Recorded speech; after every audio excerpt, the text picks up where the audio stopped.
Hello friends, તમારું સ્વાગત છે અમારી ચેનલ સિમ્પલ ગુજરાતી રસોઈમાં। તો આજે આપણે બનાવવાનો છે ઇન્સ્ટન્ટ દાળ ચોખાનો હાંડવો। આથો લાવ્યા વગર ઇન્સ્ટન્ટ જ આપણે દાળ ચોખાનો હાંડવો બનાવીને તૈયાર કરવાનો છે। તો દાળ ચોખાનો હાંડવો બનાવવા માટે અહીં મેં 1 બાઉલ જેટલા ચોખા લઈ લીધા છે। આ ચોખા કોઈ બાસમતી નથી, નોર્મલ ખીચડિયા ચોખા જ લીધા છે। હવે આપણે તે જ બાઉલના માપથી આપણે દાળ લેવાની છે, જેમાં સૌથી પહેલાં મેં અડધા બાઉલ જેટલી ચણાની દાળ લીધી છે। અડધાથી ઓછા બાઉલ જેટલી મેં મગની ફોતળા વગરની દાળ લીધી છે। જો તમારી પાસે મગની ફોતળા વગરની દાળ ન હોય તો મગની ફોતળાવાળી દાળ પણ તમે લઈ શકો છો। અને 2 ચમચી જેટલી મેં અડદની દાળ લીધી છે। દાળનું અને ચોખાનું માપ હાંડવામાં હંમેશા સરખું જ રાખવાનું હોય છે, જેથી હાંડવો છે ને તે સરસ પોચારું જેવો બનીને તૈયાર થાય છે। હવે આ બધું જ મિક્સ કરી દઈશું અને 2 વાર પાણીથી ધોઈને હવે તેમાં આપણે 1 બાઉલ જેટલી ખાટી છાશ એડ કરી દઈશું અને આને આપણે 4 કલાક સુધી પલાળીને રાખશું। છાશ છે તે ખાટી લેવાની છે, જેથી આપણી દાળ છે તે સારી રીતના પલી જાય અને આથો પણ સારો આવે। હવે 4 કલાક થઈ ગઈ છે અને આપણી દાળ છે ને તે સારી રીતના છાશમાં પલળી ગઈ છે। હવે મિક્સર જારમાં આપણે બેટર કરી લઈશું તૈયાર। તો અહીં મેં મિક્સર જાર લઈ લીધો છે। હવે આપણે તેમાં જે પલાળેલ છે દાળ તેને આપણે એડ કરી દઈશું। હવે આપણે અહીં દહીં કે છાશ કે પાણીનો બિલકુલ ઉપયોગ કરવાનો નથી, આપણે એમનું બેટર છે તેને આપણે ગ્રાઇન્ડ કરી લેવાનું છે મિક્સર જારમાં। જો મારી આ રીતે તમે હાંડવો બનાવશો ને તો ખૂબ જ ટેસ્ટી તૈયાર થશે અને ઇન્સ્ટન્ટ બનીને તૈયાર થઈ જાય છે, કોઈ પણ આથો લઈ આવવાની ઝંઝટ વગર। હવે આપણે બેટર છે તે મિક્સર જારમાં ગ્રાઇન્ડ કરી લીધું છે। તો તમે જોઈ શકો છો બેટરની થિકનેસ કંઈક આવી છે આપણા હાંડવાની, જે હાંડવા બનાવવા માટે પરફેક્ટ થિકનેસ છે।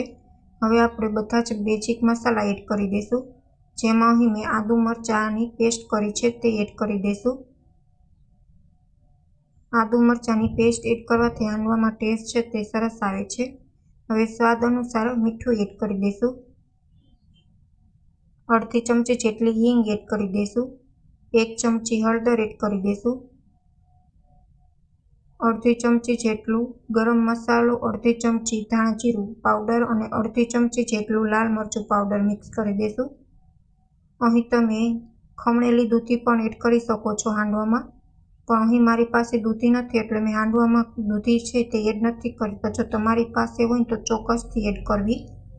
હવે 1 ચમચી જેટલો બેકિંગ સોડા એડ કરી દીધો છે અને ધાણા ભાજી એડ કરીને બેટર સારી રીતના બનાવી લેશું। બેકિંગ સોડા એડ કરવાથી હાંડવો છે ને તે પોચારું જેવો અને સરસ જાળીદાર બને છે। હવે આપણું હાંડવો બનાવવા માટે બેટર તૈયાર થઈ ગયું છે। હવે આપણે એક કડાઈમાં હાંડવો છે તે બનાવી લેશું। તો અહીં મેં આવી કડાઈ લઈ લીધી છે, તમારી પાસે જે પણ પ્રકારની કડાઈ હોય તે લઈ લેવાની છે। હવે 1 ચમચી તેલ લીધું છે। હવે તેમાં અડધી ચમચી જેટલી રાઈ, 1 ચમચી સફેદ તલ અને મીઠા લીમડાના પાન એડ કરી દઈશું। હવે સારી રીતના રાઈ અને તલ આપણા સતળાઈ જાય તેલમાં, ત્યાર પછી આપણે જે હાંડવાનું બેટર કરેલ છે તે ઉપરથી એડ કરી દઈશું।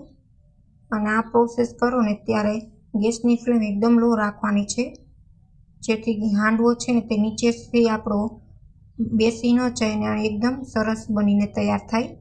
ગેસની ફ્લેમ એકદમ લો રાખી લેવાની છે અને તમે જોઈ શકો છો આપણો આથો સરસ આવ્યો છે। બેટરમાં ઉપર છે તે તમે જોઈ શકો છો બબલ્સ થાય છે।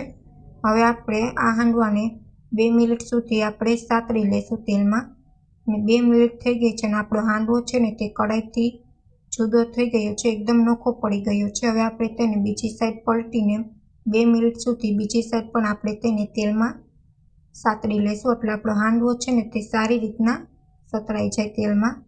હવે તેને બીજી સાઈડ આપણે પલટી દીધો છે। હવે 2 મિનિટ સુધી ઢાંકીને રાખી દઈશું। તો 2 મિનિટ થઈ ગઈ છે અને આપણો હાંડવો છે ને તે સારી રીતના બનીને તૈયાર થઈ ગયો છે। એક હાંડવાને 4 મિનિટ જેટલો સમય લાગે છે પાકવામાં, કે ગેસની ફ્લેમ એકદમ લો રાખવાની છે, જેથી હાંડવો છે ને તે સારી રીતના ચડી જાય। જો ગેસની ફ્લેમ લો હશે ને તો તમારો હાંડવામાં ડિઝાઇન થઈ જશે અને અંદરથી કાચો રહેશે।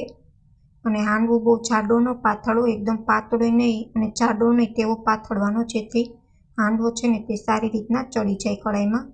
તો આપણો હાંડવો છે તે બનીને તૈયાર કરી લીધા છે. હવે આપણે એક ડીશમાં સર્વ કરી લઈશું. જો તમને અમારી રેસીપી ગમે તો ચેનલને લાઇક કરજો, શેર કરજો અને સબસ્ક્રાઈબ કરજો. અને કમેન્ટમાં જરૂર કમેન્ટ કરીને જણાવજો કે તમને અમારી રેસીપી કેવી લાગી. તો તમે જોઈ શકો છો ઇન્સ્ટન્ટ આપણે આથો લાવ્યા વગર સરસ ટેસ્ટમાં હાંડવો છે તે બનીને તૈયાર થઈ ગયો છે. હવે આપણે એક હાંડવાને બીજી પ્લેટમાં લઈને તેને કાપીને ચેક કરશું કે આપણો હાંડવો છે તે કેટલો સરસ જાળીદાર અને પોચો બન્યો છે. હવે છરીની મદદથી હાંડવાને આપણે 4 ભાગમાં કાપી લેશું. અને તમે જોઈ શકો છો એકદમ જાળીદાર અને પોચો રૂ જેવો આપણો હાંડવો છે તે બનીને તૈયાર થયો છે. Thank you for my watching video.